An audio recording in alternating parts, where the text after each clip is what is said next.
اس کے بعد اللہ تبارک و تعالی سے قریب ہونے کا ایک نسخہ بیان کیا گیا. وَمِنَ اللَّيْلِ فَتَهَجَّدْ بِهِ نَافِلَةً لَكَ عَسَىٰ أَن يَبْعَثَكَ رَبُّكَ مَقَامًا مَحْمُودًا. ہم اس آیت کریمہ پر ذرا تھوڑا تفصیل سے روشنی ڈالنا چاہیں گے. رات کے ایک حصے میں تم تہجد کے لیے اٹھو، تہجد پڑھو. وَمِنَ اللَّيْلِ من تبیزیہ ہے، پوری رات آپ کو نہیں پڑھنا ہے، رات کے ایک حصے میں. اور رات کا آخری حصہ یہ سب سے بہترین حصہ ہے کہ اللہ تبارک و تعالی آسمان دنیا پر نزول کرتا ہے، آواز دیتا ہے، کون ہے جو اپنے گناہوں کی معافی مانگے میں اس کو بخش دوں، کون ہے جو مجھ سے کچھ مانگے سوال کرے میں اس کے سوال کو پورا کروں، کون ہے جو مجھ سے دعا کرے اور میں اس کی دعا کو قبول کر لوں. کتنا رحیم ہے، اس کو کیا پڑی ہے لیکن اتنا محبت کرتا ہے اپنے بندوں سے کہ وہ ہر رات کو اترتا ہے. وہ اتنی عظیم الشان ذات ہے، آپ کے لیے اتر رہی ہے اور آپ کو کوئی پرواہ نہیں. خراٹے لیتے رہتے، خراٹے لیتے رہتے. ہاتھ اٹھاؤ، بتاؤ کہ کون کون تہجد گزار ہے اس میں؟ پڑھتے ہو؟ الحمدللہ. وَمِنَ اللَّيْلِ فَتَهَجَّدْ بِهِ نَافِلَةً لَكَ عَسَىٰ أَن يَبْعَثَكَ رَبُّكَ مَقَامًا مَحْمُودًا. رات کے ایک حصے میں تہجد پڑھو. نافلۃ لک، یہ آپ کے لیے زیادتی ہے. کیا مطلب؟ اللہ کے رسول صلی اللہ علیہ وسلم تہجد پڑھیں تو اس کا ثواب الگ ہے، اور ہم لوگ تہجد پڑھیں تو اس کا ثواب الگ ہے. نبی اگر تہجد پڑھے تو اس کے لیے رفع درجات ہے، آپ کے درجات کی بلندی ہے. اور ہم لوگ اگر تہجد پڑھیں تو ہمارے گناہوں کا کفارہ ہے. کیوں؟ اس لیے کہ نبی کے بارے میں کہہ دیا گیا لِيَغْفِرَ لَكَ اللَّهُ مَا تَقَدَّمَ مِن ذَنبِكَ وَمَا تَأَخَّرَ. اللہ تبارک و تعالیٰ نے آپ کے اگلے پچھلے گناہوں کو، اگلی پچھلی خطاؤں کو معاف کر دیا ہے. اب جب آپ کی اگلی پچھلی خطائیں معاف ہیں تو آپ جب تہجد پڑھیں گے تو آپ کی خطاؤں کا کفارہ تھوڑی ہو، اس لیے کہ آپ کی خطائیں ہے یہ نہیں ہے، تو آپ کے درجات بلند ہوں گے. اور ہم گنہگار جب تہجد پڑھیں گے تو اس سے ہمارے گناہوں کا کفارہ ہوگا. تو نبی تہجد پڑھے تو رفع درجات، اور ہم تہجد پڑھے تو کفارۃ لذنوبنا، ہمارے گناہوں کا کفارہ ہے. یہ ہے دونوں قسم کے تہجدوں میں فرق. اچھا، اور کہا گیا نافلۃ لک، علیک نہ کہا گیا.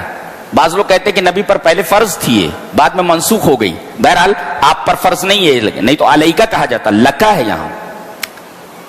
فائدہ آپ کے تہجد کا اس لیے کہ آپ کی خطائیں تو معاف ہیں، درجات کتنے بلند ہوئے وہ دیکھو. عَسَىٰ أَن يَبْعَثَكَ رَبُّكَ مَقَامًا مَحْمُودًا. اللہ آپ کو قیامت کے میدان میں مقام محمود عطا کرے گا. یہ مقام محمود کیا ہوتا ہے؟ المقام المحمود ہوا مقام الشفاعت لامتہ. نبی کریم صلی اللہ علیہ وسلم کی امت کے لیے جہاں کھڑے ہو کر آپ سفارش کریں گے، اس اسپاٹ کا نام، اس جگہ کا نام مقام محمود ہے. امتیوں کی سفارش کریں گے. میرے توحید والے جو امتی ہیں، توحید پر جن کی زندگی گزری ہے، میرے رب انہیں معاف کر دے. اور وہیں پر آپ سجدے میں جائیں گے، اور سجدے میں ایسا جائیں گے سجدے سے سر ہی نہیں اٹھائیں گے. اللہ فرمائے گا ارفع راسک، آپ اپنا سر اٹھائیے نا، سل مانگیے تو دیا جائے گا، تو ہوتا دیا. سر اٹھائیے. آپ سر اس وقت تک نہیں اٹھائیں گے نبی کریم صلی اللہ علیہ وسلم جب تک اللہ یہ نہ کہے کہ آپ سر اٹھائیے. اور وعدہ کرتا ہے مانگیے آپ کو دیا جائے گا. اللہ، یہ ہے ہمارا نبی. کتنی محبت ہونی چاہیے ہمارے دلوں میں ہمارے نبی کی. دنیا میں ہر ایک ہمارا سپورٹ کرتا ہے، ہم سے محبت رکھتا ہے، لیکن یہ محبت دیکھیے آپ سخت مشکل میں ہیں، اس وقت کوئی آپ کے آگے پیچھے نہیں ہے، چاروں طرف آپ دیکھیں گے. اور جانتے ہیں یہ کب ہوگا؟ یہ کس دن ہوگا؟ فَذَلِكَ يَوْمٌ، بخاری شریف کی روایت ہے، وہ دن ہوگا جب تمام انبیاء کرام، یہ بخاری شریف کی روایت ہے کہ تمام انبیاء کے پاس امت جا چکی ہوگی، ذرا اللہ سے ریکویسٹ کیجئے، اللہ سے ہمارے گناہوں کی معافی کرو. ارے بھائی ہم لوگ خود مصیبت میں ہیں، ہم لوگوں سے نہیں ہوگا. اور آخر میں جناب محمد الرسول اللہ صلی اللہ علیہ وسلم تک سفارش آ جائے گی، اور وہی دن ہوگا کہ اللہ آپ کو مقام محمود عطا کرے گا. یہ ہے نبی کا مقام ہمارے. جی ایسا محمود کیوں کہا گیا ہے؟ مقام تو ہے، محمود کیوں ہے؟ محمود مانے تعریف کیا ہوا، پریزڈ.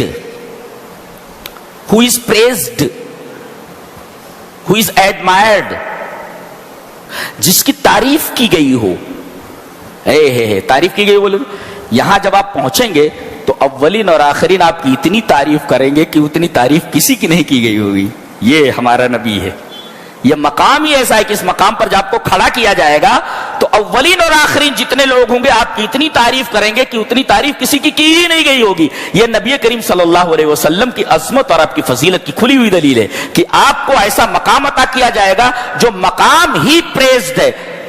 آدمی پریزڈ ہو تو چلتا ہے، مقام ہی پریزڈ ہو تو یہ کمال کی بات ہے.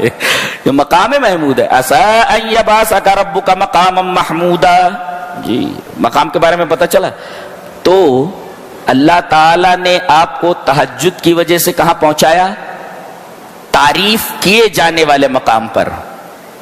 آپ تہجد پڑھیں گے تو آپ کے ساتھ کیا ہونے والا ہے؟ اللہ آپ کے ساتھ کتنا خوبصورت اجر سے نوازنے والا ہے آپ کو، آپ اندازہ کر لیجئے. لہذا تہجد کو لازم پکڑیے. جی